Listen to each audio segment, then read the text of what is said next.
Do you ever yearn? There's a total disconnect now between the ruling group and the masses. I hate psychology. Clear out. They're the same worm-like characters. Analysts. Fuck you with your stupid argument. They should not bother us.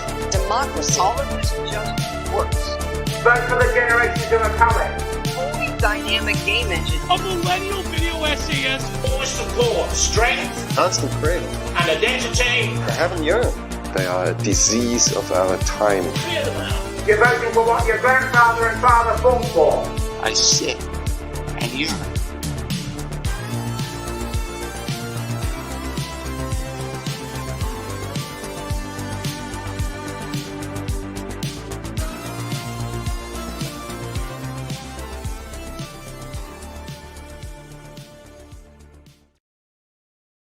Hello, and welcome back to another episode of the Longhouse, the weekly show for the sensible centrist. Ludwig Path, you're back with me as always. How are you doing? Yeah, thank you. Feels good. Things are heating up a little bit here. Snow is melting, but a little bit sloppy. So you take it careful on the ice and you do what you can. I don't know how things are on your side of the country. We had like a couple of days with just pouring rain, and that took care of most of the snow. So we kind of skipped over the horrible part where everything is just, as you said, slop in the streets, which happens very rarely. So I'm very happy for that. Counting my blessings, so to speak. It could be worse. It could be a lot worse. It's been an interesting week in Norwegian politics, and we're going to get into that in a bit. We're going to be talking about, well, a word that's not being used too much in Norway, which is the word corruption. We tend to be a bit more, I guess the best word for it is naive here when it comes to politicians trading favors. Longtime listeners of the Longhouse will recall, actually, I think one of our first episodes did mention, a bit of a scandal going on when I'd argue the three most powerful men in Norway were, quote unquote, caught having dinner together and most likely, talking about politics, which I think was at the time our current Prime Minister Jonas Gahr Støre, Jens Stoltenberg, the leader of NATO, and was it Nicolai Tangen, the leader of the Norwegian Oil Fund? Or I think this was during his appointment. Was that it? It sounds correct. I can't verify right now. Yeah. It was something like that. My point is that, this was a huge deal because, corruption doesn't happen here. And if it does, it's, I got, some guy bought me a pizza for free, right? It's extremely petty and it's extremely localized very often as well. I bought an extra coffee and a pancake on the company card. Yeah, or if you want to, I didn't expense it or something. Scale it up to the big parts of government. Maybe some ambassador at some point got extra tickets to the Olympics. That's woo. It's compared to the French or the Brits or the Italians. It's not about billions to the international weapons industries, right? It's very petty stuff. But of course, it has been building up a bit, and it's sort of been expanding, as I'd argue, as part of a more sort of neoliberal system. Norway has been and is sort of heading headfirst into a world where that is just commonplace. Powerful people, they meet, they talk, they make plans, they work together. I do one thing for you and you do one thing for me the next year. And we all sort of, move one step closer to whether it's the UN goals or it's the, WEF, you'll own nothing and be happy world, etc., etc. So we're going to be covering a bit of that. And I have also a follow-up article on something we talked about a couple of months ago, which is violence in the teaching profession.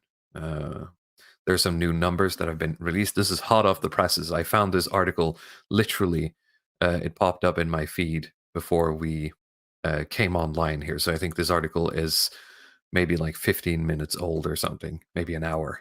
I also have an article, some red meat for you guys in the chat. I have an article about anime in Norway and its increasing popularity. So in the chat, I'll try, democracy for once, and I'll put it to the masses as we sort of while away the first few minutes here before we get going. Would you like to hear about violence against teachers or anime in Norway? Which one would you like to hear about first? Glow in the Dark gives us $5. Thank you so much. I wish to give an example of corruption. Here is some money, and say nice things about me and how smart I am in this example to endorse my super chat. Well, Glow in the Dark has been for a long time. Gets to choose now because we're neoliberal now. Glow in the Dark he gets dibs on choosing this because he paid us. So that's true. That's how this works now. That's how this works. Glow in the Dark, if you're in this chat still, what would you like to see first? Violence in the teaching profession or anime in Norway? Also, I will say, just to follow up on the super chat, Glow in the Dark has been one of our esteemed premier super chatters. I think if I look in my analytics, it will confirm that. And I have been told, let me check here real quick. There are people who reoccur. Per Goodness de Flandria as well. I see in the chat. He's also a very stout super chatter. I see Charlemagne in the chat as well. I've had a bit of a, I'm not sure if I'm going to make it this year, but I have a bit of a personal, what's it called? New Year's resolution, which is that I feel that the way Charlemagne tweets these days is, the best way to tweet. And one day I hope to be able to tweet like Charlemagne does. Because as far as I'm concerned, the way he pops in my feed, I don't see him for weeks. And then suddenly in my feed, he's there. He's just saying, yeah, that's kind of gay to something. That's all he's saying. Or he's saying something extremely funny without... okay, Glow in the Dark here says emojis. I assume he's talking about anime or maybe something else. We have bad English reading comprehension, so we're just going to go with that, I think. Yeah, let's just get it going here. I've also gotten some of these tweets of not just Charlemagne, but some other people who will just like tweet the N-word in my stream, and I've never seen the account before. So like just it's just the N-word and following up. Like, why is nobody talking about this or something? And it's funny, but there has to be like a certain correct level of that stuff as well. I'd like to have something else. I will also. You say someone posts the N-word. I feel Charlemagne walks a very tight rope there, and I think he's on the correct side of it. He's able to be crass, but sort of just enough that it doesn't become, just literal shit posting.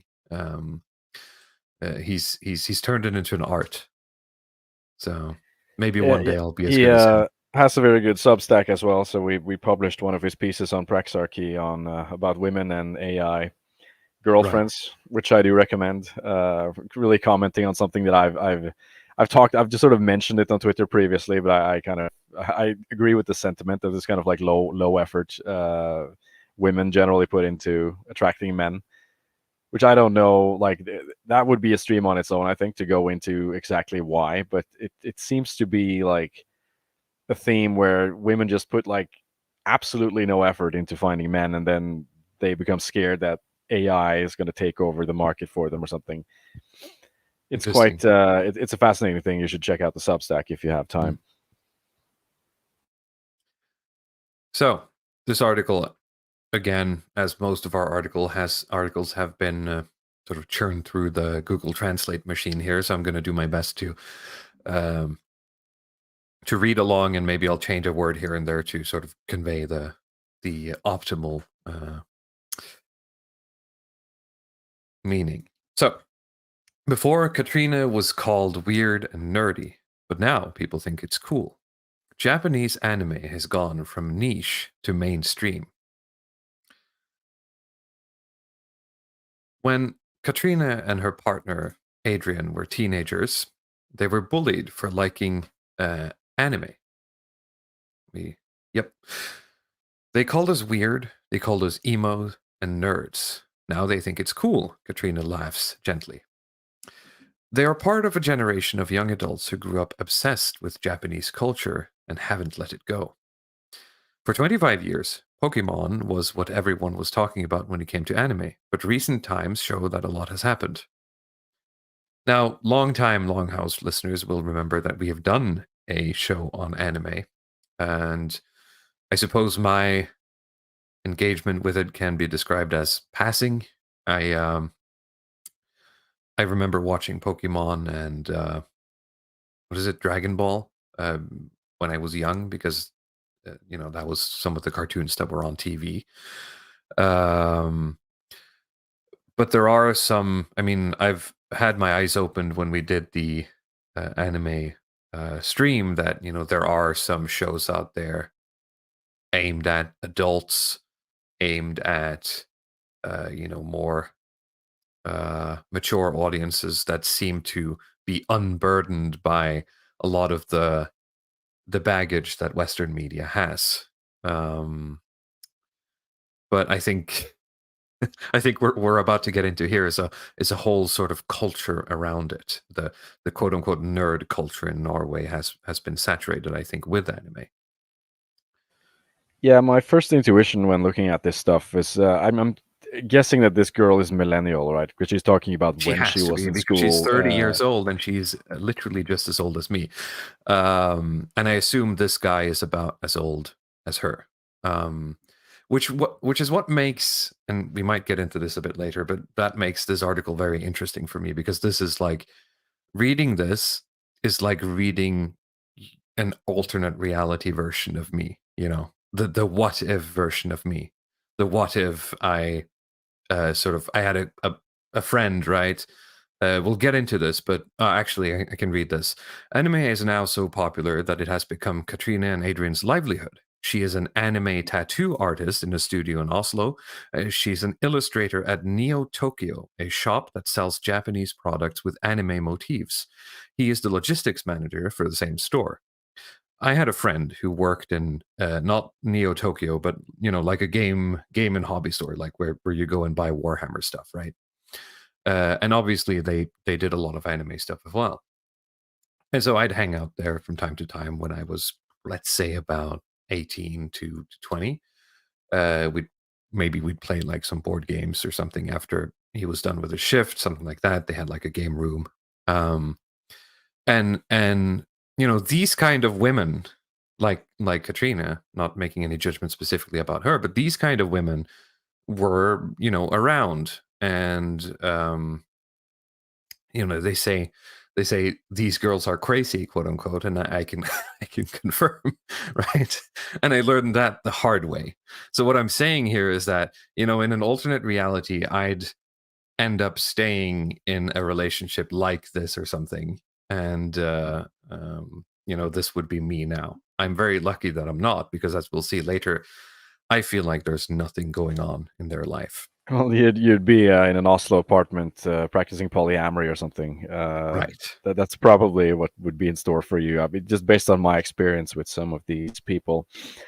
I mean, just my intuition looking at this, and maybe the article gets into it or not, but I feel like they say here, the millennial generation is the last generation where people got bullied for watching anime. And I think it's, I mean, as much as people shit on the millennials, I think it was a generation where there was still enough people, or at least enough men and women, who had lives that weren't completely revolving around computers. You had some people who were like doing sports teams, for example, or like that was the majority of their time. They wanted to go out and play soccer or something, and they went to pubs and they did like general social stuff. And when they saw this kind of like anime, they saw women like this, they would just bully them. and why wouldn't they? It's sort of a natural thing to do if you're kind of like you're in sort of an IRL person, right? You have your life centered more around actual physical activities and meeting people face to face, and you see some kind of like terminally online creature like this, and it's very easy to point your fingers and look at. But with the Zoomers, it's like everybody's growing up atomized on screens 24/7, and like this is the norm now. Everybody's seen some kind of anime. Everybody's been found by the algorithm and found like their perfect niche within the subculture anime, and so on. So you're almost kind of weird if you're not doing this. If you're still in the kind of IRL space. I mean, even those people are into this kind if of you're like a gay. normie, that's sort of become cringe. Is that what you say? Yeah. Well, it is, because I have like let's say my like nephew-in-law or something who referred to me as a normie, right? And he's a Zoomer and I'm a millennial, and I had no idea what he's talking about. Like, he doesn't know what I'm doing in my spare time, obviously, but just because I didn't have like black fingernail paint and nose rings and stuff like that, he just was sort of talking about me in these normie terms. And that's kind of the way they think. It's like you're not supposed to be a normie. You're supposed to engage in some like little bit of faggotry. You kind of have to. That's specific. Yeah. And have some kind of like weird niche personality almost. The That's problem what is that when that sort of encompasses your entire being, and what's at the bottom of that well is basically nothing, right? When what you've been pouring your heart and soul into turns out to be basically just consumerism without any lasting consequence. It's not a hobby that you can sort of gain any skills from. It's not an activity that is any sort of eternal, right? It's not. Well, you're saying that, but these people are making a living off like being an anime tattoo artist and a logistics manager for like anime. Yeah, you can make a living whatever. off of it, but what life is it, to be honest, right? Well, yeah, I mean, I agree. Then you come home, you don't make enough to have any bigger house. You stuff your apartment full of anime asses, pictured here. Can you zoom in? Can we get like a bigger picture of this? If this one, maybe I can zoom a little bit. I can zoom. I can zoom. Hang on. Oh boy. They have like a weird view thing. So here's Oh no. My point is, you're allowed to have hobbies, right? You're allowed to do frivolous things at times. The problem is that this isn't anything. It's just stuff. Right? 58 square meters, and this is what you chose. 58 square meters, and this is what you've been pouring money into, right? Bonus points, by the way. I think here it is. So this is 2, I think, display cases of anime figurines. If you recognize any of these, I want to know. I recognize there's the guy with the checkered shirt here. I've seen that guy before. I think he's very popular right now. But that's the only character I can recognize here, which I'm gonna say. I see is like on the bottom shelf there. I think there's like the wolf girl. That's with the red kimono there. I think I recognize her. And what's that? And maybe that's Kingdom Hearts stuff on the top left. Then that's about as much as I. Is this Kingdom Hearts? I think that the girl is like the red-haired girl from Kingdom Hearts 1. Well, and that's as far as I go. If you recognize more than one of these or 2 of these and you're listening to this, reconsider. Oh, this guy I remember. This is from, this was huge. Attack on Titan. Attack on Titan, yeah. I think that's the one of the few times I've experienced people talking about sort of like anime during the lunch hour at work was Attack on Titan, which was a weird moment. Okay. Japanese games and cartoons have been part of Norwegian life since the 1980s, but now we're also excited about Japanese-style books and comics, and so much that we have created the phenomenon of Nordic manga. Norwegian Helene makes a living from just that, and in January this year alone, we had 3 new debutantes in Nordic manga. Many of the manga series also exist as animation in film and TV series, and this is what we call anime. A current cinema film, is it The Boy and the Heron, maybe, I guess in English, by Japanese film legend Miyazaki, was given a 6 out of 6 by Norwegian Broadcasting. The anime genre has long since grown big on TikTok among Norwegians. This is what you said, Ludwig. It's this, you get your own niche, right? Doled out by the algorithm. Anime posters hang along streets and on train stations and have become a more common sight in the cityscape, not least in Norwegian homes. Katrina and Adrian's home is oozing with Japanese pop culture and anime on the bed covers, curtains, keys, rings, fridge magnets, spice boxes, teacups, and clothes, even on their bodies. I think we've spent around 200,000 Norwegian kroner, which is 20,000 US dollars roughly, on the collection over the years, she says. Like, I mean, that's, they could have bought a bigger apartment using that money. That's all I'm saying. The couple had no plans to turn their apartment into an anime paradise, but that is exactly what happened. It all started with a few figurines in the bedroom, but as soon as is it figurines or figures? I guess it's figurines. Yeah, I think the English word is figurines.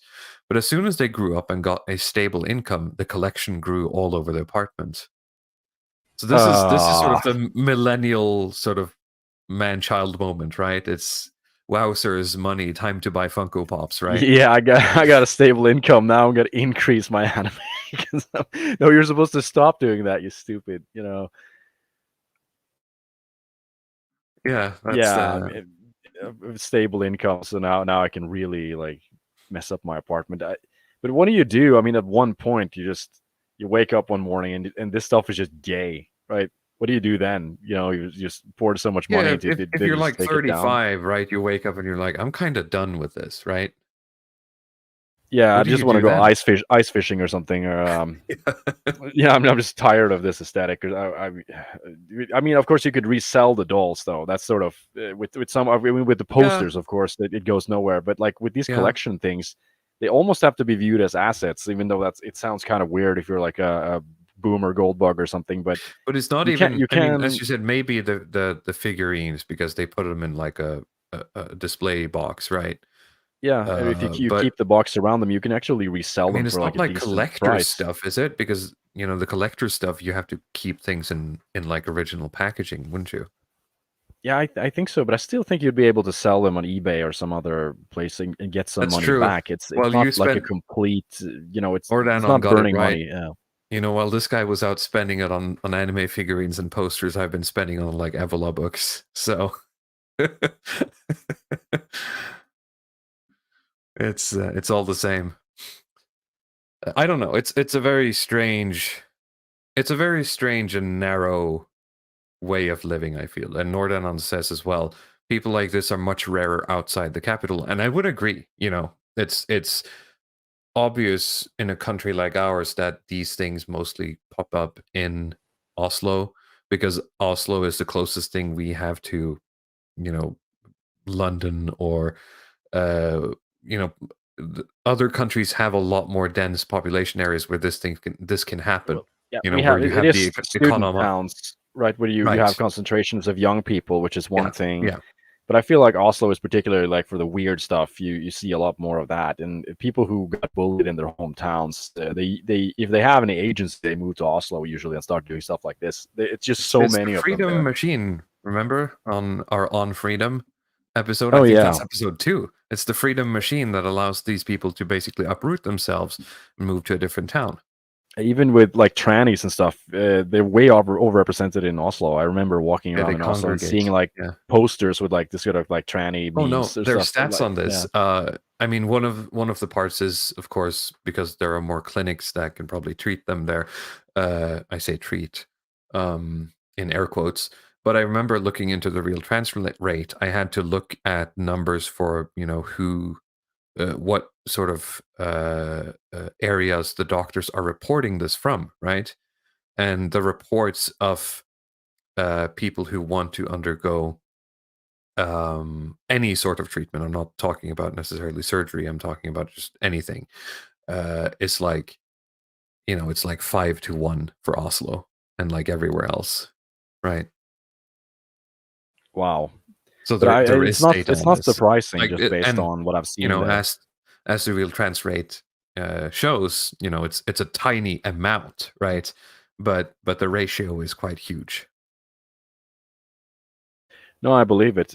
And I mean, looking at this, it's sort of like you told me you'd been binging with some of these sort of Cable Hammer, what's his name, the Caleb Hammer with videos. Like this is the the millennial time sink in a sense. Like the you talk about who's like the archetypal millennial. It's some version of this guy, right? And his hobby doesn't necessarily have to be anime, but it's some kind of internet bullshit hobby. Essentially, it's not like his boomer parents who wants the RV and the motorcycle and like the fast car, the boat, the lake house. They it's really all about these kind of internet stuff. It's some kind of, as I said, it's some kind of infinite well with nothing at the bottom, right? I think that's the best way to describe it, because I feel like even as much as we rail against the boomers for doing that stuff, right? Having an RV and traveling around, with your wife is at least an experience you share together, right? That's something that you can build your relationship on. At least it's a little bit more vitalistic, I would describe it. A little bit more masculine, a little bit harder, but like just buying Warhammer figurines or Yu-Gi-Oh cards or something. I mean, that's what it seems to be for a lot of these millennial men. Or, to be fair, to target myself from one, probably video games, right? Looking back 10, 15 years. Yeah, absolutely. That's probably the biggest one, actually. But the problem isn't necessarily always that, you're supposed to be. Well, I can try to pull it back a bit and say that what I'm saying is that you're not supposed to be an ascetic, right? It's okay to have, dumb fun at times, but you can't make that basically your life. That's what I'm saying, and that's what keeps happening with these people, right? Yeah, I didn't just say it to sort of shit on them, but really as a sort of profile of like the millennial coming of age, right? Where is he? I mean, you have this meme about like the forever young millennial and stuff, but it's not really the case. It's like you're seeing it with like the millennial, right? The millennial Chungus guy, with the facial hair. He's got long hair, kind of like chunky, overweight BMI. He has a stable job, 1 to 0 kids, girlfriend or wife, and most of his money goes to some niche internet bullshit hobby. Like that is the profile of the millennial dad, or the sort of like the millennial adult. It's Caleb Hammer, please help me. I can't budget my household, and then I spend $5,000 a month on mobile games or something, right? Have you considered spending less on mobile games? No. No. No. Katrina and Adrian's blah blah blah 200,000. For us, it's about keeping the memories of the characters and the stories that we enjoy, say Adrian.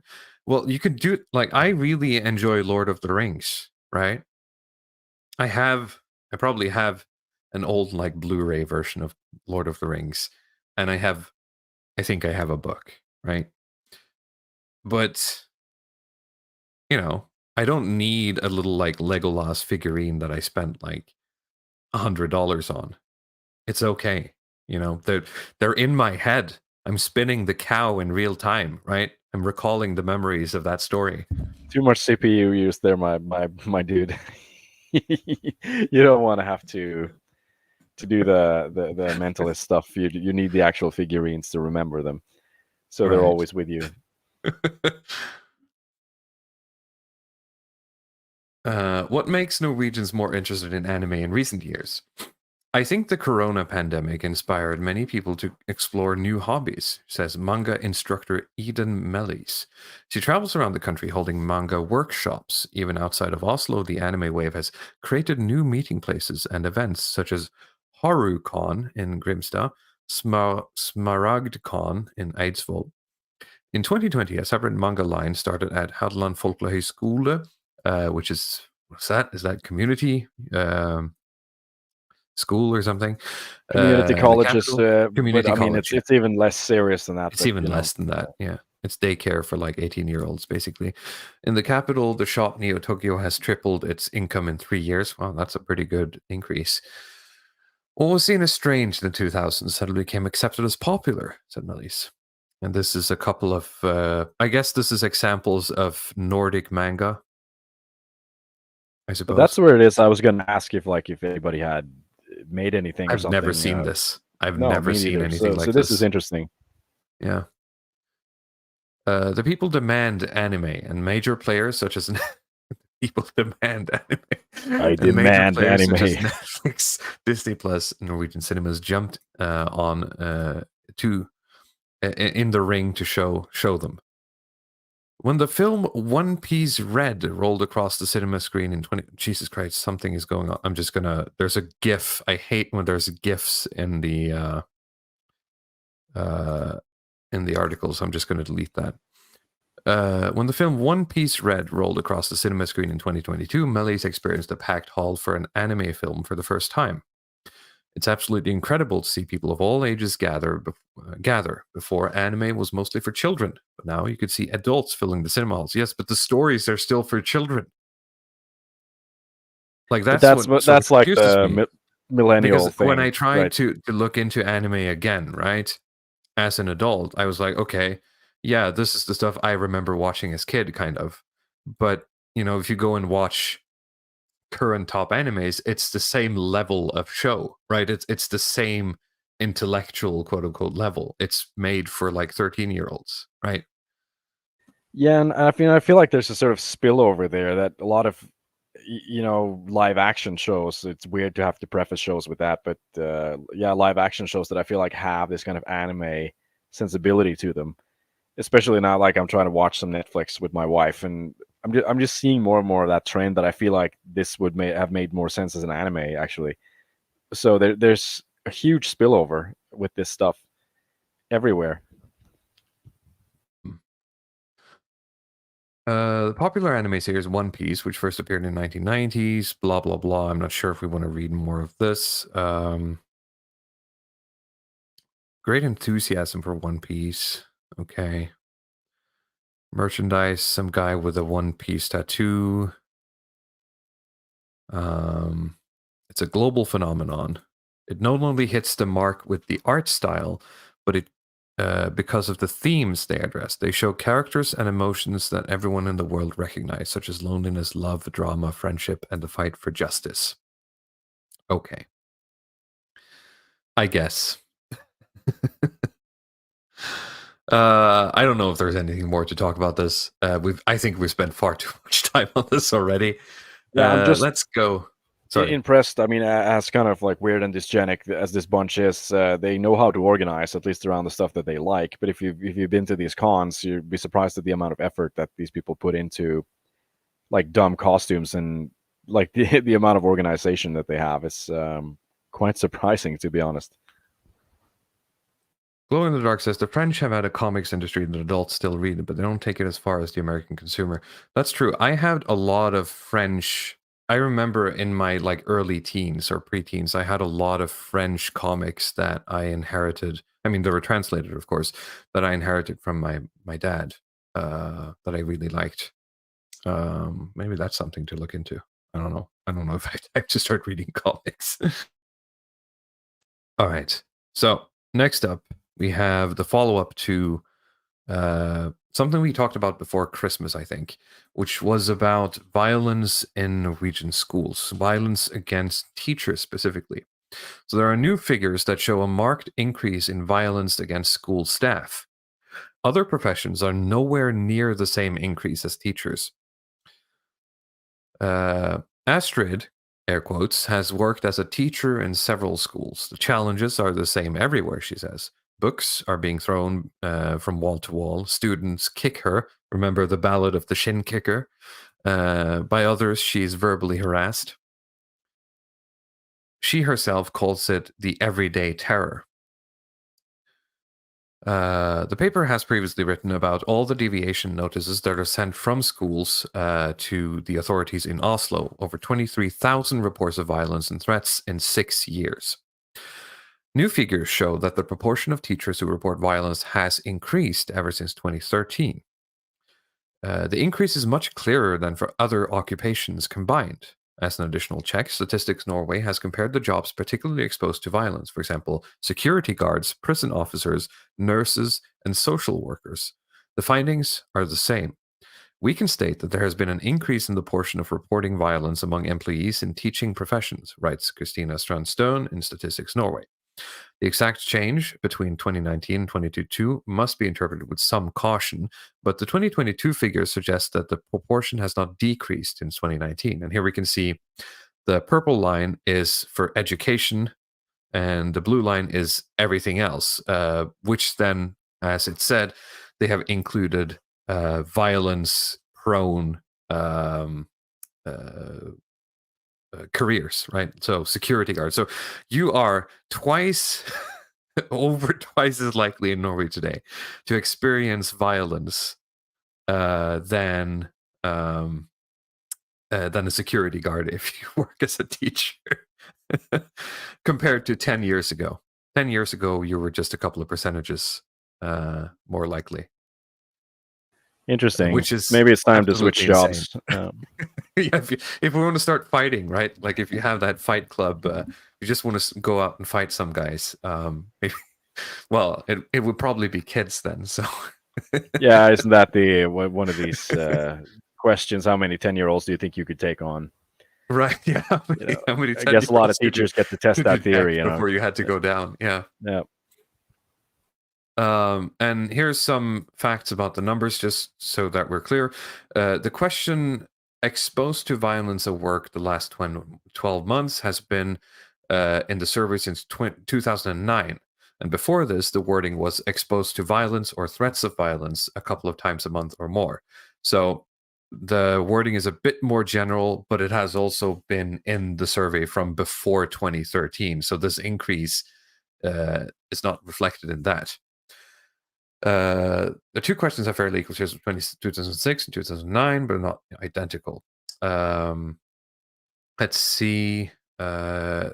Teaching professions primarily consist of teachers, lecturers in primary schools, in addition, kindergarten, university, college, upper secondary school, and other teachers. I don't think the university colleges are having a huge problem with violence. A completely different reality. These are outrageous numbers, says the Progress Party leader Sylvia Log. Remember our Do It For Her poster, who herself is a qualified assistant professor. When I see what is happening now, it's a completely different reality from the one I experienced as a teacher. Being exposed to violence in the workplace can cause sleep problems. Well, Jesus Christ. This is like the gayest way of saying, like, violence is bad. Do you see what I'm saying? Like, this is the most HR way of writing, being kicked in the shin repeatedly by like a 13-year-old. If you read on the bottle for the kicked in the shin pills, one of the possible side effects is reduced sleep quality, along with being sad. Listhaug believes it is incomprehensible that it has only been allowed to develop in such a manner. Together with Himanshu Gulati, she points to several reasons that may have contributed to the increase in violence. The pandemic, which is... what? This has been going on since 2013, my guy. The pandemic was just like 2 years ago. Social media and phone use. I mean, maybe... Well, so they're going with this kind of antisocial thing then, because that was one of the concerns during the pandemic, that these kids would just be too much at home and become antisocial, or just have their growth. I'm not sure because she's allied herself with a based brown person here, right? So Jumanji, was that his name? Himanshu Gulati. Who is he? Who is he? I'm not sure, to be honest. She also says that limiting the teacher's power in the classroom is a contributor. In particular, they react to the famous 9A paragraph, often called the bullying law, that gives schools a so-called activity obligation if students experience being violated in any way. The idea behind this is good, but they are contacted weekly by despairing teachers. I think the 9A paragraph also talks about, I think we talked about that as well. It's in our last episode, or the last time we talked about this, the paragraph puts some clear sort of borders on what the teachers are allowed to do in terms of punishment against students, and that constrained them quite a lot. The idea behind this is good, blah, blah, blah. They're afraid of being accused of offending the students or to be called a racist, says Gulati, which is very, it really makes monoggin a joggin, as they say. He believes that the regulations that are supposed, I really don't want to say any more about this because like this kind of anti-woke, the idea of like the anti-woke has just gotten so bad because of people like James Lindsay and stuff. But right, it's kind of that, oh well, it's a critical theory, and the kids, they're so sensitive, and like this kind of Jonathan Haidt stuff. But it's already been said. Like it's just like basic, this kind of center right politics. I'm thinking what's happening here is that some there are some sort of, let's say, repeat offenders, right? There are some things that keep repeating in these cases, and the teachers are afraid to speak up. When the teachers say, I am afraid to speak up or do something about it because I'm going to be called a racist, I mean, that says something about the people that are causing the problem, right? Yep.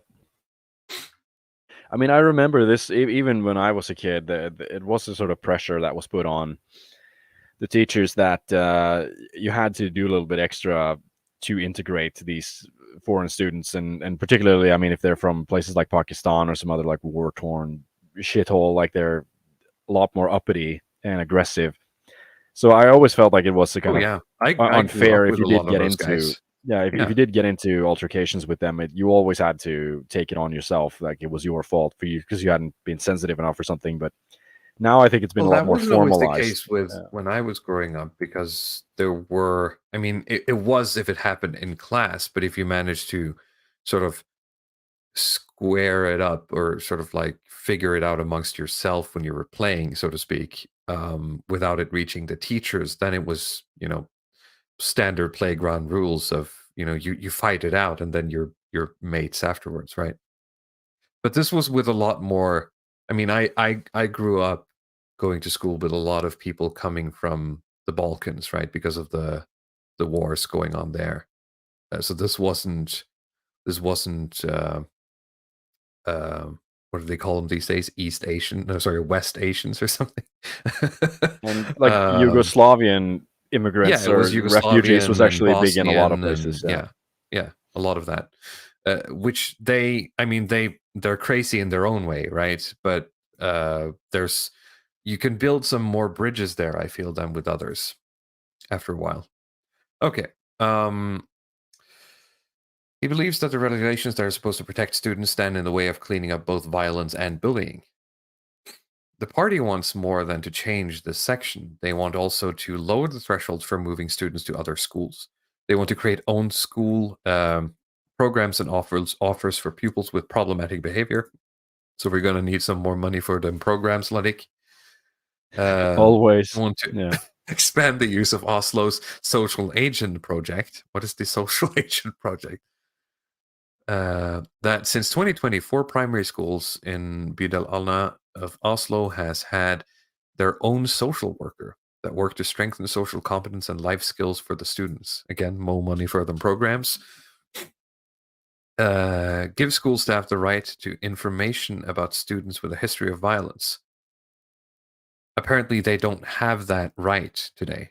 They're not allowed to know that this guy has been kicking shins before he arrived here. Okay.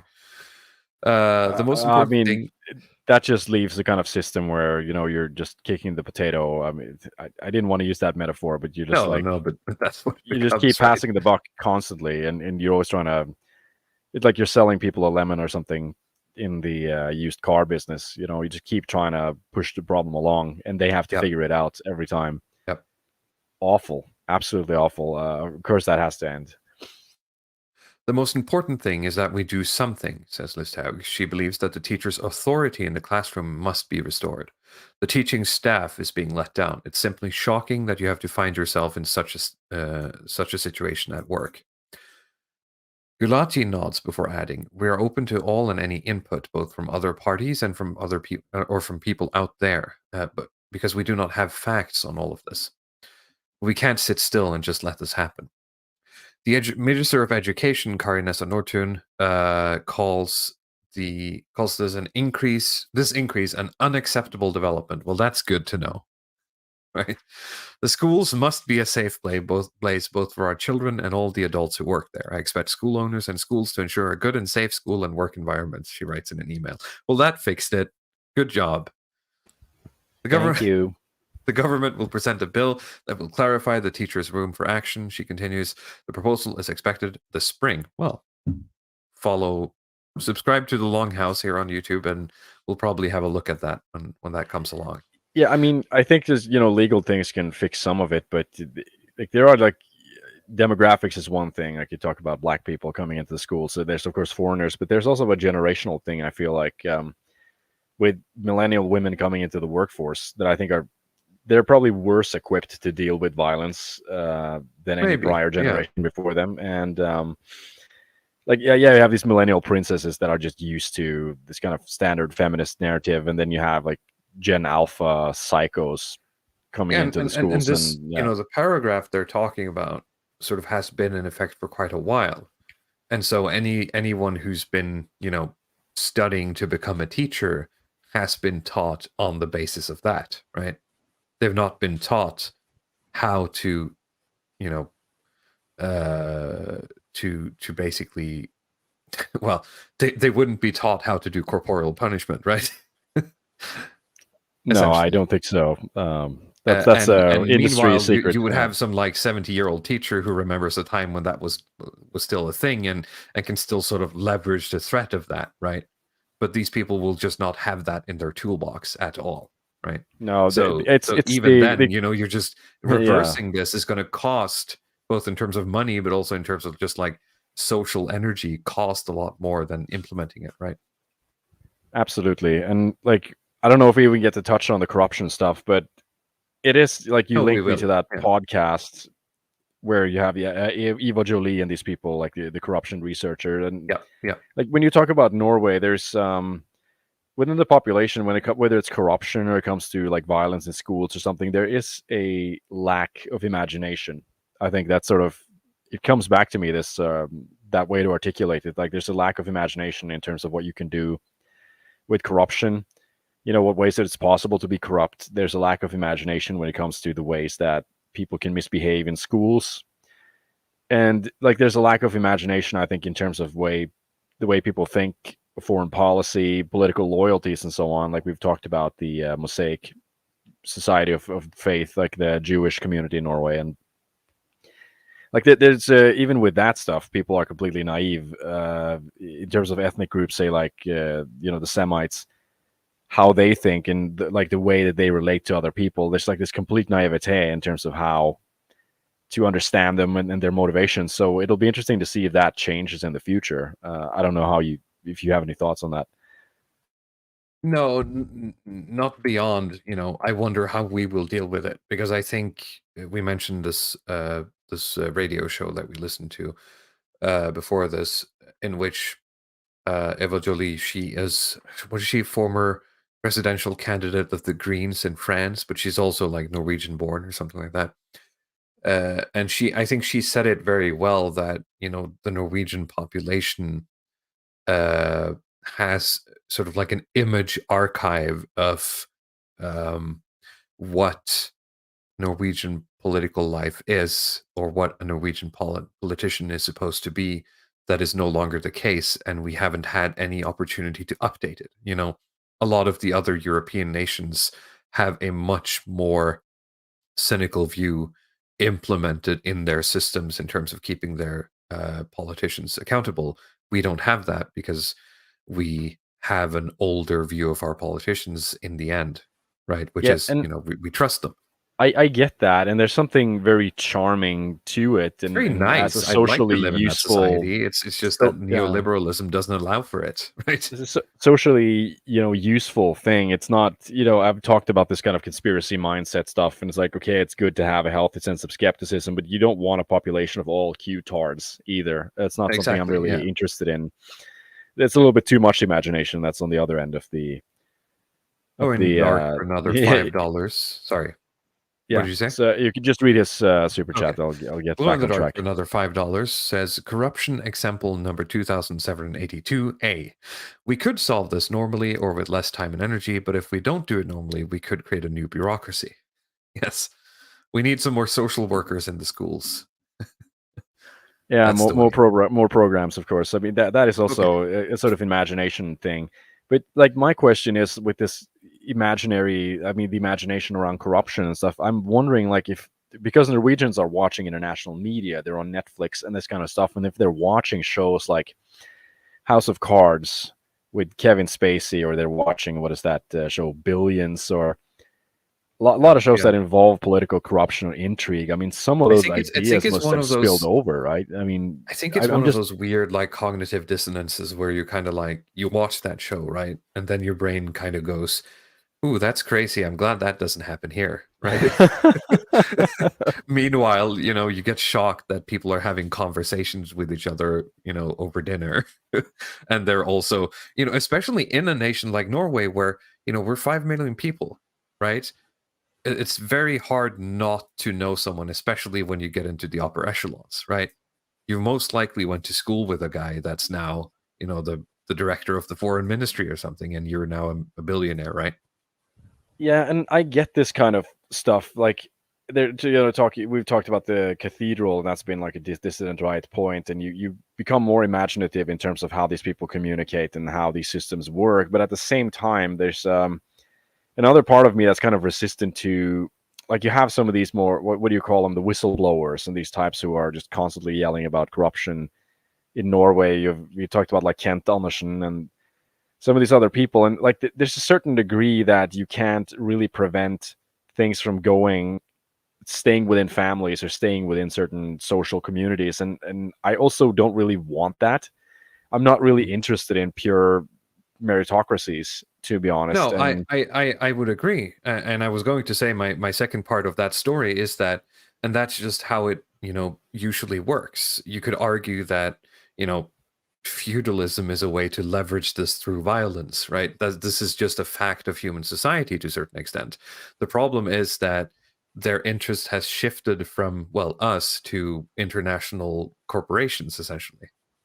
Or making as much money as possible or whatever. Yeah, right? There's a lot of these incentives that are misaligned, but I mean, you get this sort of thing where you're taught that meritocracy is the only good thing, and if something has to do with family inheritance or family relations, then it's automatically bad. Like, there's something I tweeted about that I met. That's some a guy weird, at, like, you see that a lot in Norway on the sort of Overton window, right? Is this strange fixation on meritocracy, right?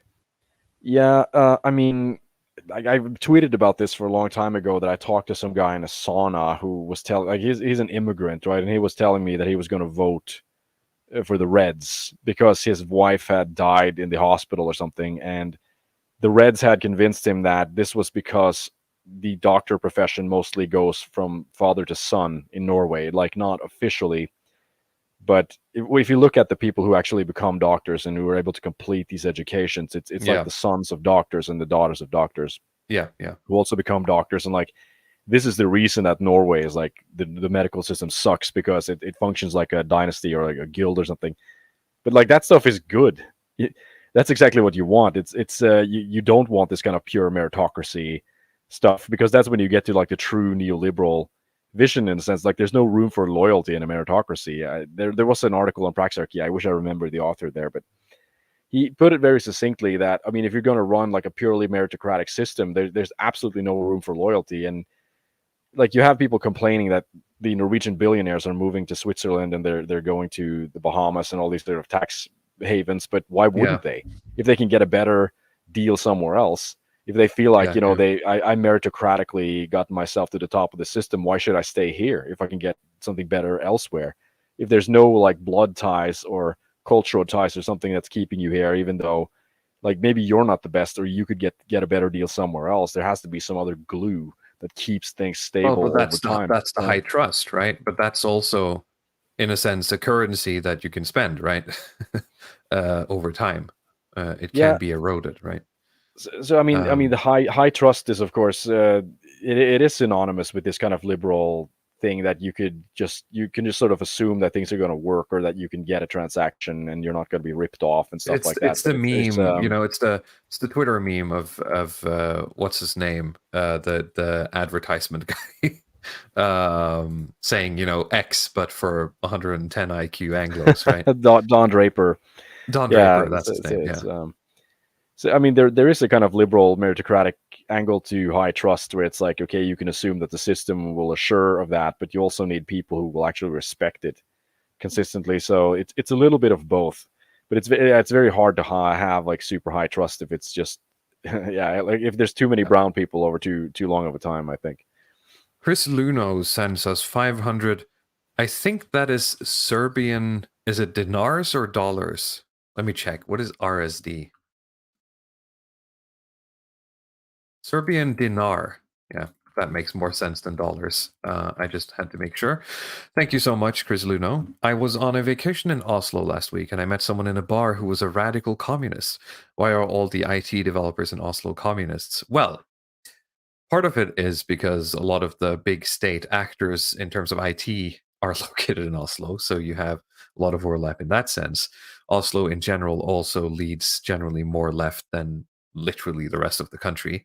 And as we talked about earlier, there's a bit of a congregation thing going on. But yes, I can confirm anecdotally that I know of radical communist IT developers in Oslo. So I do too, but they tend to vote center right when it comes to national elections pretty consistently. Though I don't know if that's because of the IT developers or not. But Oslo tends to be more of a hot pot of these kind of like radical people who have radical ideas, who would get, like you're terminally online. I think you're more likely to be in Oslo if you're like a terminally online. That's true. I think that's a better way to say it, because that encompasses everything. Yeah. Not just politics. Like there is this sort of millennial sentiment. I mean, I've had like the company that I work for, I've employed a lot of people now, and like now there's enough millennials in the company that we can sit around on a table.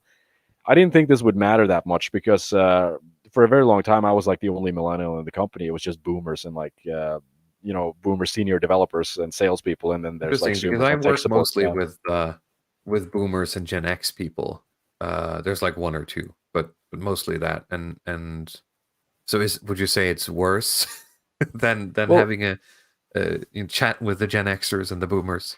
Well, I didn't know how important this generational stuff was, but things have just naturally sorted themselves out to where it's like these tables have split up in like the lunchroom to where like the boomers are going to sit with the boomers and the millennials will sit with the millennials, and I become more aware of like, but I get more of like the default kind of, I wouldn't say terminally online, but the millennial on average is just much more online than the average Zoomer or Gen Xer, and they have a political sentiment that is this kind of mishmash of like South Park, Family Guy, everything, where like they would roll out this sort of like that meme with like, okay, imagine how far we could have gone if like without Christianity and this kind of stuff, for like but Jesus Christ, then like we had like we had the science project, we had like all this kind of science in antiquity, and then Christianity is we had no progress, and then like we invented liberalism in a span of 400 years, absolutely nothing.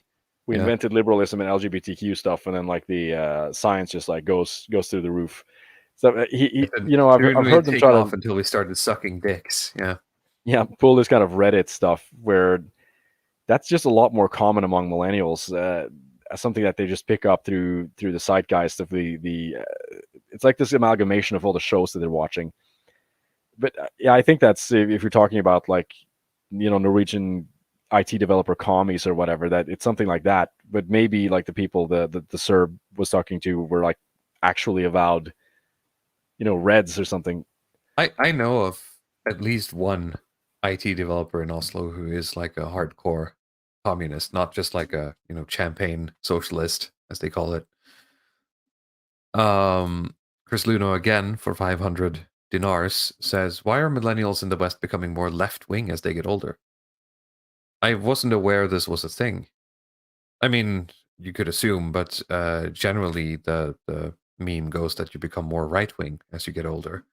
Are there any sort of good stats on more that conservative, I guess? But I mean, but what is conservative? If they live in a progressive system, then you become like that progressive system. I can't explain it any other way. Like you're sort of grown up in a system that leans with more of this progressive values, and you become just kind of more accepting of that, or you don't try to stop it. as you get older. When you're younger, you're just much more likely to be a dissident. Facification says, it sounds like 15-year-old me. Cringe. Well, it sounds like 15-year-old me to me as well. So you're not alone, buddy. Glow in the dark for 2 years. $2 says history by charts is a classic way to lie. Yes. Well, yeah, they have no assets, says Leo. So maybe that's why, like, when you don't have anything, you're more likely to be communist. Hey, I got anime figurines, pal, worth like 20K. I got all my investments in a display case right behind me. Yeah, it's my Pokemon cards. Looking at my retirement here. Yeah, Golden Charizard is worth 5K. All right, we're I don't know if we're gonna have time to dive into this, but for a while in Norwegian news, we have been covering, various scandals going on, and it's been like a string of sort of like rapid fire stuff going on the past year and a half, and actually going back quite a bit. We'll get to that. But this sort of government that is in session now has been especially hardly hit by, well, corruption scandals, for lack of a better word, but not necessarily of the large, cool international variety. Just a lot of, silly competence, technical stuff. And I'm going to start with the latest one, which is, I'm just going to show the overview of like all the cases here, because it's not that interesting in and of itself. It's more interesting in the broader sense, in context of the other scandals. So a couple of weeks ago, it was found that this woman here, Sandra Borch, I think is her name, she had cheated and plagiarized on her master thesis. Now, that's obviously bad. And me, I don't really like, the weird but hurt stuff that academia does with like, you gotta hacking cite your sources the right way and all that. Geo on the Digital Archipelago has a great rant on that. It's the sound that I play from him in the intro is from that rant. It is insane. Go listen to them at some point. But what she did, what she allegedly, or I think it was proven quite rapidly actually, she plagiarized a fellow student from like a year before, which is even worse, I think. It's just you're just copying someone else's master thesis, right? I just have on top of it, she's about... she's the minister of education and what is it? She's the minister of what's the education and what's it called? I don't remember. She's basically the minister of education, and she got nailed for plagiarism. So she like instantly resigned. And then a couple of days later, Ingvild Kjerkol, who is another minister, was also found having plagiarized a former paper at her university in a master thesis. And I'm not sure if she has resigned yet, but it's, storming all around her, and people are calling for her resignation. People are saying, maybe, maybe not, etc., etc. Sorry, you had a comment, Ledig. Yeah, because this reminds me a bit of like the Harvard scandal in the US, like with Claudine Gay and the plagiarism stuff. My question is like, how are they? This is what Gio was ranting about. Yes. How are they finding this stuff now? Like, are people like, because they've been sniffed out to do some corrupt stuff, and now they're being investigated? Well, the first one was a bit of a fluke. The guy here is a finance student who was writing his thesis, and I think he was just looking through previous submissions to gain some perspective, right? And he noticed, I don't have like the 100%, recounting of this, but as far as I understand, he either talked to someone or he tried to basically run these papers through one of these. It's very easy to get access at universities nowadays to these plagiarism checkers, right? Software programs that basically just checks the text and reports where and how similar some places are, and that's how they found it. And this has happened with the other woman as well. So it's a tech thing. It's some kind of like I think AI that's that they part of use. it. It's Yeah. become a lot easier now to detect it. But then again, the university were supposed to do this when she submitted her master thesis, right? Oh Because yeah. she, at least one of these women, presented their master theses like 2 years ago or something, right? By which point the universities have the tech and should, for all intents and purposes, run them through one of these tools and basically be able to say, yeah, hang on a moment, you got like full on passages from like last year's submission, right? This is an interesting slip up in that sense. But this is sort of just the latest one. The next one I want to go on, I just want to do a couple of super chats real quick. Chris Luno again, thank you so much. I thought Norwegians descended from Vikings, but all I found were a bunch of soy boys. Well, the mighty have fallen, so to speak. We're a long way from home. But also, It's venture like outside Oslo and you'll experience a lot of different stuff. I mean, it's like when you take the pigs inside, like domesticated pigs. They're pink and soft and squishy. They have to be out in the wild a little bit before you send some of the I guess the grislier aspect of them. It's just the stimulus is just not there for it. They have to just adapt But to be fair, the it's pretty much like going to LA and say that all Americans are gay, right? It's a bit too reductive. You'll find a lot. You'll Yeah, understand I mean, where the genes come from if you go to.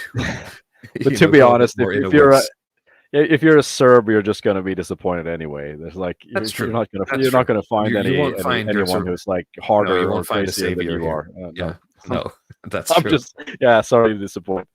Yep. Are the exposed people quote unquote woke? Not necessarily. Not necessarily. They're from all over the spectrum, so to speak. Let's see here. So the next case I just want to just sort of skirt by in our corruption talk here is another minister who landed herself in a bit of a scandal and I think had to step down earlier this year. I'm not sure if we talked about this. I don't think we talked about this at all. A couple of months ago, there was a lot of stuff coming out about ministers either. It started with one minister, we'll get to that, having traded stocks that he weren't legally allowed to because there are protections put in place that says a minister isn't allowed to place stocks or buy and sell stocks that are relevant to whatever they're doing or whatever information I mean, it's basically inside trading, right? You're not allowed to do that. Now, there are some sort of legal avenues for them to buy stocks and be able to use sort of funds, etc., in order to sort of keep their finances while they're in office. But this guy had basically bought straight up stocks that were in something he wasn't supposed to, and he basically immediately resigned, sold his stocks. It was apparently a genuine mistake, but we can't really know that. And so the journalists, smelling blood, started digging, and they found a lot more. A big thing with former Prime Minister Anna Solberg. Her husband had been buying a bunch of stocks, allegedly, hasn't been proven yet, with information that he gets by virtue of him being, Norway's first lady, as it were. But this woman as well, from the Labour Party, was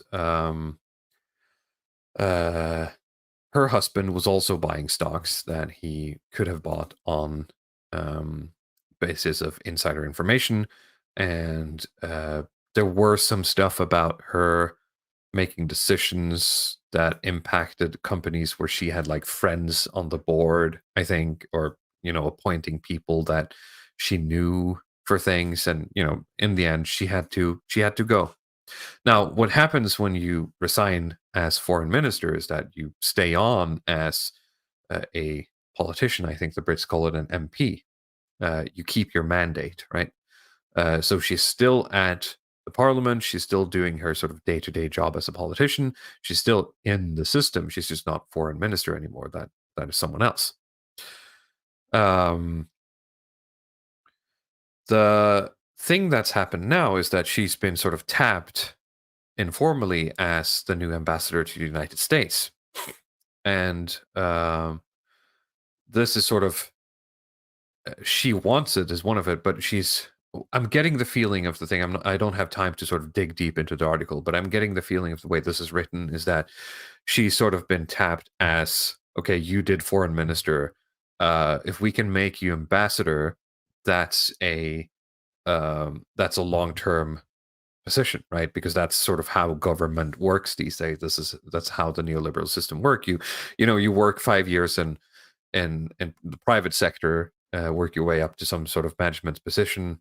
Then you go into government first, right? Then you go into management. Then you come back into government. Then you get like an ambassador or a diplomat job or something cushy, right? Where you're basically part of the same system, but you're not quote unquote elected, right? And so it all becomes this big slush of people who know each other and all work together, right? That's how you do it. So what I'm thinking is that someone in labor has seen the potential. She has experience as foreign minister. We're going to put her as ambassador to the US. That way we can keep someone in an important position that is loyal to us. Problem is that this process was already ongoing. And let's see here. Here we go. And a lot of people were already they've already been in for interviews. The process has already been going in terms of like vetting them and putting them, ranking them, and they were close to a decision as far as I understand. And all of these people are mostly former diplomats or high-ranking people in the Foreign Affairs Office, people with the skills, unlike, I'd say, this woman, because she is, albeit she's been a foreign minister. I mean, that's just a position. You get a course when you start, but the bureaucracy has a lot more technical knowledge, of course. So they're a bit pissed because they're being basically passed over now by legal shenanigans. The position has to be like re-advertised, and they like changed a couple of words to basically say like fit her descriptions better. And they've also added lines where they're like looking for someone to be her number two, basically, as the implication. So a lot of people are getting pissed because they're being passed over by someone who allegedly doesn't really know what they're about to step into and needs someone technical to help them, right? It's this is a photo of her with Antony Blinken, by the way. Sorry, what were you saying? No, I don't have any more inputs. I didn't recognize him from the back, but I could see the text. I don't know why he's doing like a pose. The man is doing the anime shot. It's the back. Anime shot, yeah. So it's in the broad terms of corruption, it's kind of weird. It's kind of it's just a part of the system these days, but it's hitting us harder because it's kind of like, oh, well, it's not supposed to be that way. Well, everywhere else it's like that, right? We're just lagging behind. Yeah, but I'm just wondering is it the cognition around this that has increased, or is it like genuinely been an increase in corruption? And I think it's I think it's cognition, but I think it's also what happened is that, if you remember, we covered some time ago a big thing with these politicians all having like multiple homes, right? And also having like a state-sponsored home on top of that. Like they were gaming the system, basically. And after that, journalists seem to have had like a reawakening, thinking that, actually we can get a huge amount of coverage if we just spend like 2 days looking into like old Excel sheets, right? So they've like rediscovered like what is it called in English? In investigative journalism? Investigative journalism, it seems. I'm not saying that they haven't done that before, but it's just been one of those like, well, it worked for that. Now we're going to go to, we're going to look at their finances, and then we're going to look at. So they're just sort of knocking out, corruption node after corruption node, looking for things to write about. I think, which is important. I think it is important that we hold our politicians accountable. yeah, it's just that we don't have a system for that in Norway. So the closest thing we do have is to basically tell the journalists to like, keep digging, I guess, right? Yeah, it does seem to be working. I hope they can find something that's not just like this petty stuff. Honestly, I mean, I hope there's just petty things going on there, but a lot of it, I feel like it's just kind of yeah, they took a little bit of money here and there. Like some guy bought stock or something. He might have known something about like no, I agree. It's very petty public-private partnership stuff, and it's okay. It's just it's not super hot, I guess. What is interesting isn't necessarily the amount of money, right? It's the effect on our society, the effect it has on our way of thinking about this. And as Nordanon says, he says, I hope these developments breaks the illusion for Norwegians. I wouldn't hold my breath, though, right? That's what makes it sort of interesting from, I suppose, if you recall the radio show we talked about, I guess one of the women there said that it was interesting from like an academic perspective, right? From a philosophical perspective, that Norway seems to be lagging behind in this, and seems to be sort of like heading headfirst into it without really realizing what's going on. I'm just wondering what breaking the illusion means for the Norwegian. Does it mean becoming more apathetic I don't towards really know politics, what that means either. or does it become being more paranoid? Like you're gonna have more of these groups that are like demonstrations and stuff. I'm not really sure. I don't know. Because at this point, it's not going to be enough to like make more bureaucracy. I don't think people are going to accept that, right? Like we're just going to add another ministry that's, the police is going to vet the police, right? In just over 2 years, Støre, which is the prime minister, has had more scandalous resignations than Solberg and Stoltenberg had in 8 years. Is the headline here. A scandalous government of the ages was the verdict from the Progress Party leader Sylvia Listhaug. She's here again after Sandra Borch's resignation. Experts say that it's not that simple. Well, Listhaug is very good at just jumping on these things whenever she's very good blood, at that, I think. yeah. I mean, I think like Støre has just been unlucky. I mean, he was unlucky yeah. with coming into the pandemic. He was unlucky with the Ukraine situation. He was unlucky with the interest rate, and now it's He's like been this stuff unlucky with where he's been unlucky with everyone around him. Like I'm genuinely like the I've said this before, but my judgment is that Stur's failure is of leadership, because he's surrounded what seems like by retards, right? And he's not able to keep them in line. And I don't know why. Whether it's that he doesn't have the chops, or he doesn't have the political capital to basically do, to do House of Cards stuff, right? That is the failure, because the labor that exists today is just too split and too fragmented and unable to back him up, it seems. So and I think we're going into an area now of politics, or like not an area, an era of politics where things are just declining. You're getting used to stuff just falling apart, or you're just getting worse progressively. And I think he's been like a labor guy in an era that's almost been like a kind of a golden age, where things are just getting better. He came from a golden age, material, right? Yeah, things are just getting better materially. Like every year, there's going to be more money. It's going to be more jobs. Living standards are going to go up. And now you're going to have to figure out how to be a politician in the world where it's the opposite. Living standards are going to be going down. There's going to be massive discontent, and I don't think that the thing is that situation is also a prime situation that could have sort of bred a leader, right? That he could have rose to that occasion. But I don't think anyone living in Norway feels like he has been any sort of like stabling figure, right? No, absolutely not. Absolutely not.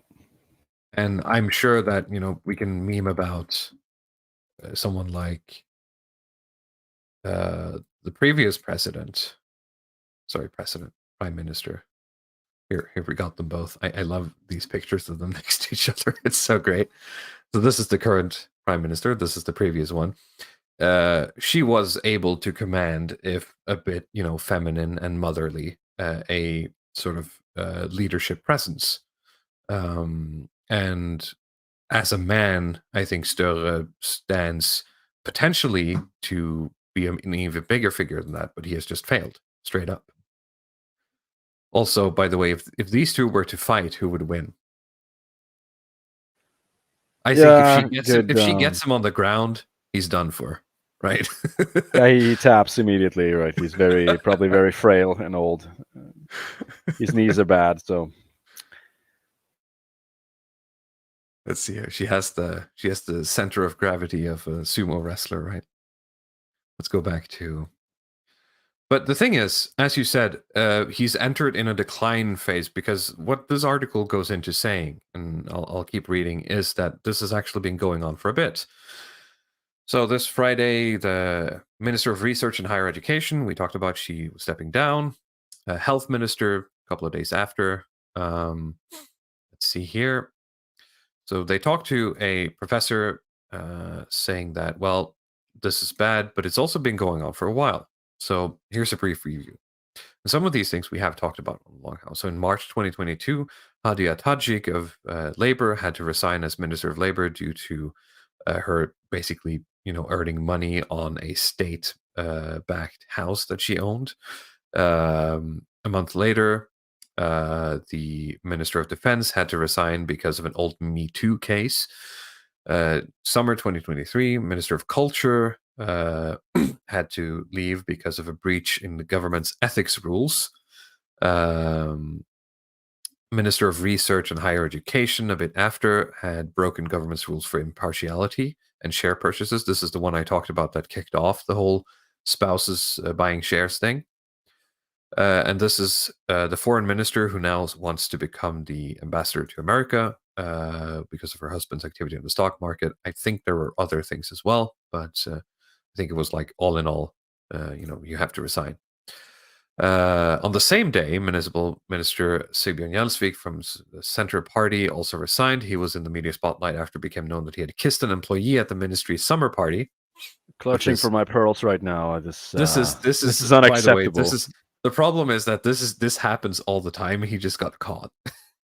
That's the problem with that one. It's like the summer party at the party's summer party is like a breeding ground, literally. Was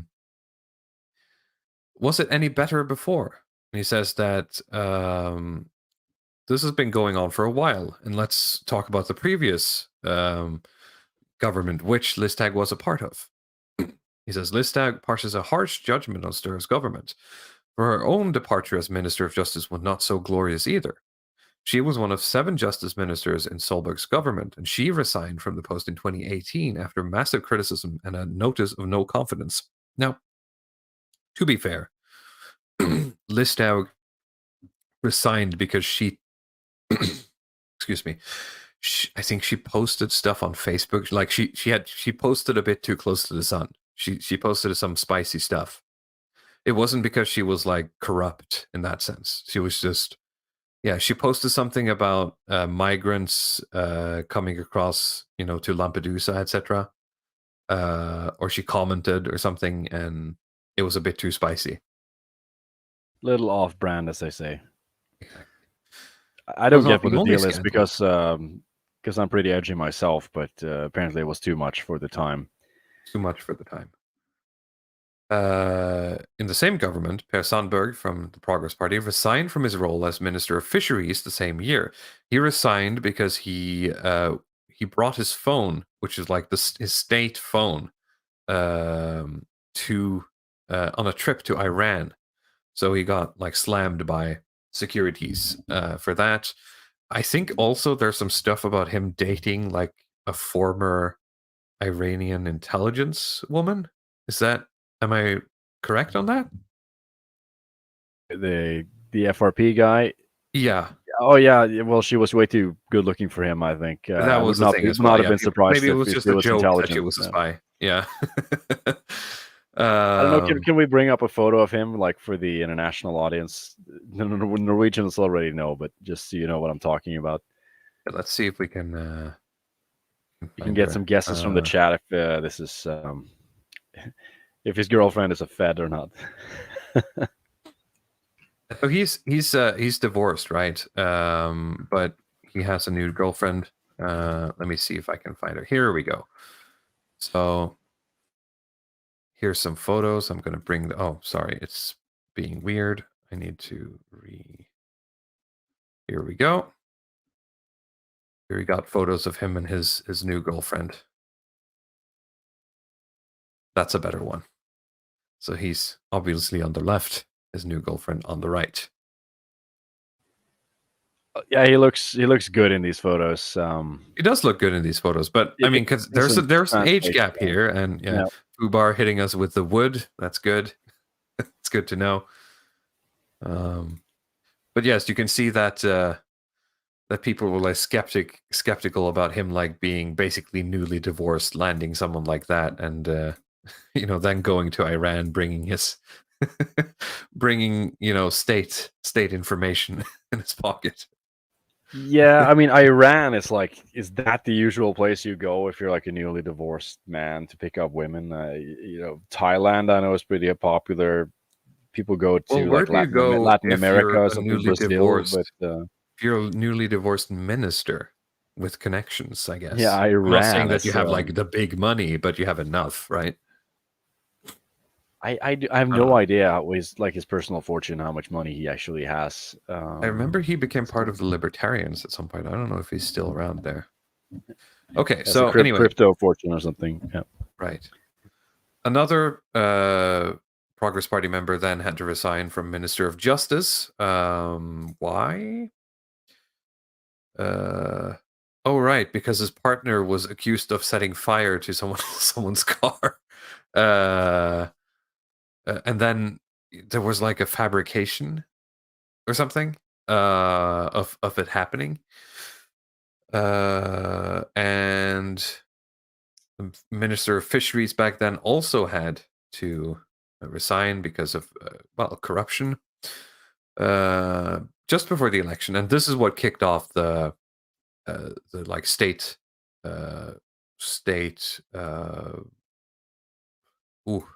real estate stuff, which was just before the election 2021, where one of the Christian party leaders resigned because he had been messing with I think he had like reported that he lived at home, but he really didn't. So he owned like 2 homes and then had like a real estate thing.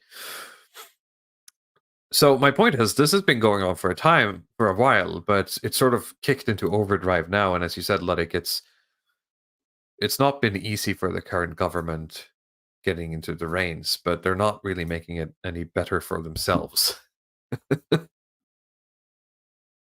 Yeah, there seems to be a lot of coasting. There's no plan to deal with anything. It's just all apologetics. It's just like, favors here and there, and then, fingers crossed it's going to work out okay, right?